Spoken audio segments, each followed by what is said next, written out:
नमस्कार. शेतकरी कर्जमाफी हा शब्द आपण निवडणुकांच्या काळात किंवा आंदोलनांच्या वेळी हमखास ऐकतो. पण हा प्रश्न पुन्हा पुन्हा का उभा राहतो? एका बाजूला शेतकऱ्यांची परिस्थिती आणि दुसऱ्या बाजूला सरकारी तिजोरीवरचा भार. आज आपल्याकडे महाराष्ट्रातील एका मोठ्या घोषणेबद्दलची माहिती आहे. आपल्याकडे एका पत्रकार परिषदेतील माहिती आहे आणि त्यातून आपण फक्त ही घोषणा काय आहे हेच नाही, तर यामागची सरकारची रणनीती काय आहे हे समजून घेणार आहोत. चला तर मग याच्या मुळाशी जाऊया. हो, आणि हे समजून घेणं महत्वाचं आहे, कारण यात फक्त अर्थकारण नाहीये. यात राजकारण आहे, प्रशासकीय हुशारी आहे आणि शेतकऱ्यांच्या अपेक्षांचं व्यवस्थापन, या सगळ्या गोष्टी गुंतलेल्या आहेत. बरोबर. तर सुरुवात सर्वात मोठ्या बातमीने करूया. सरकारने शेतकऱ्यांची कर्जमाफी करण्याचा निर्णय घेतलाय. हा त्यांच्या जाहीरनाम्याचा भाग होता. पण इथे एक मोठा ट्विस्ट आहे. ही कर्जमाफी 30 जून 2026 पूर्वी केली जाईल असं सांगण्यात आलंय. मग प्रश्न येतो की गरज जर आत्ताची आहे तर निर्णय भविष्यावर का ढकलला जातोय? आणि याच प्रश्नामध्ये खरं तर या योजनेचं स्वरूप दडलेलं आहे. ही घोषणा दिसते तितकी सरळ नाही.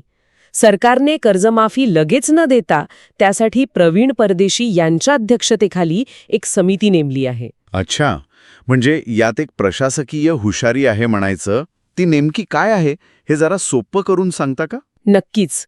बघा, कर्जमाफी हा प्रचंड आर्थिक भार टाकणारा निर्णय असतो. तो लगेच लागू केला तर तिजोरीवर खूप मोठा ताण येतो.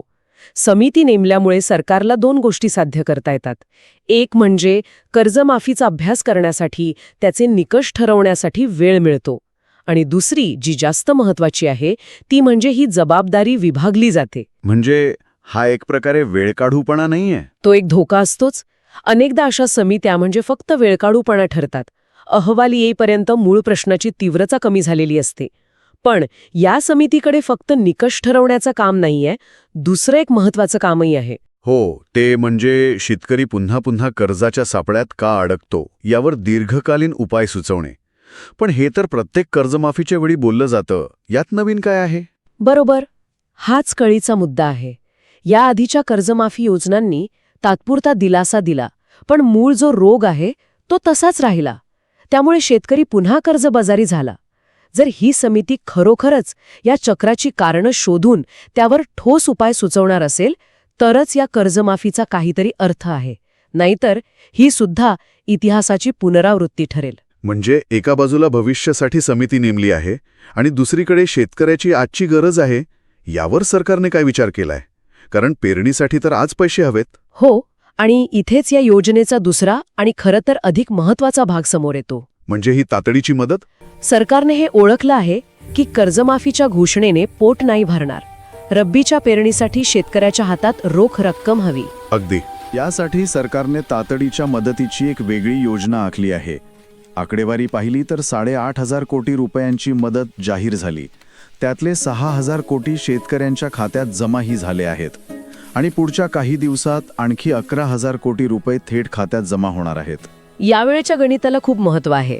ही तातडीची मदत आणि कर्जमाफीची मुख्य योजना यांची फारकत केल्यामुळे सरकारला अनेक गोष्टी साधता येतात. एक, शेतकऱ्यांचा तात्काळ राग शांत होतो, त्यांची पेरणी थांबत नाही. आणि दुसरं, या थेट मदतीवर निवडणुकीच्या आचारसंहितेचा परिणाम होत नाही. हा एक हुशारीने उचललेला प्रशासकीय डाव आहे असं म्हणायला हरकत नाही. सरकारने दावा केला आहे की पुढच्या 15-20 दिवसात 90% शेतकऱ्यांपर्यंत ही रक्कम पोहोचेल. पण उरलेल्या 10% लोकांचं काय? अनेकदा गरजूवंतांपर्यंतच योजना पोहोचत नाहीत. आणि हाच प्रत्येक योजनेच्या यशस्वीतेचा खरा कस असतो. हे उरलेले 10% लोक म्हणजे तेच असतात ज्यांना मदतीची सर्वाधिक गरज असते. कधी त्यांच्या कागदपत्रांमध्ये त्रुटी असतात, बँक खातं बंद पडलेलं असतं किंवा माहिती अभावी ते योजनेपासून दूर राहतात. त्यामुळे योजना कितीही चांगली असली तरी तिचं खरं यश हे शेवटच्या माणसापर्यंत मदत पोचवण्यावरच अवलंबून असतं. प्रशासनासाठी हीच खरी कसोटी असेल. म्हणजे ही तातडीची मदत झाली पेरणीसाठी, पण शेतकरी नेते म्हणतात की ही जखम वारंवार होऊच नये, यासाठी कायमस्वरूपी उपाय हवा. आणि तो उपाय ते हमी भावाच्या रूपात पाहतात. याबद्दल काय चर्चा झाली? हो, हा कर्जमाफी इतकाच किंबहुना त्याहून मोठा मुद्दा आहे.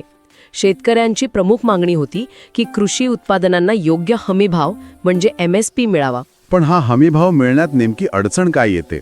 सरकार तर दरवर्षी तो जाहीर करतं. मग शेतकऱ्याला आपला माल व्यापाऱ्याला कमी भावात का विकावा लागतो? तो यातला अंतर दिसतं. MSP म्हणजे किमान आधारभूत दर.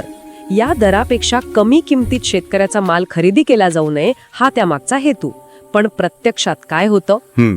पहिलं म्हणजे सरकारी खरेदी केंद्र प्रत्येक गावात नसतात, ती लांब असतात. लहान शेतकऱ्याला आपला थोडा माल विकायला तिथे मिळणं परवडत नाही. दुसरं, या केंद्रांवर माल विकल्यावर पैसे मिळायला खूप उशीर लागतो. शेतकऱ्याला मात्र लगेच पैसे हवे असतात. अच्छा. आणि तिसरा मुद्दा? तिसरा म्हणजे सरकारी केंद्रांवर मालाच्या गुणवत्तेचे नियम खूप कडक असतात. थोडा जरी माल खराब निघाला तरी तो नाकारला जातो. मग शेतकरी जातो गावातील व्यापाऱ्याकडे, जो त्याला रोख पैसे देतो. अगदी. व्यापारी त्याला हमी भावापेक्षा कमी भाव देतो, पण रोख पैसे देतो आणि माल त्याच्या शेतावरून उचलून नेतो. त्यामुळे सरकारने खरेदी केंद्र सुरू केली आहेत, तिथे माल विका असं सांगणं सोपं आहे, पण शेतकऱ्यासाठी ते सोयीचं बनवणं ही खरी कसरत आहे.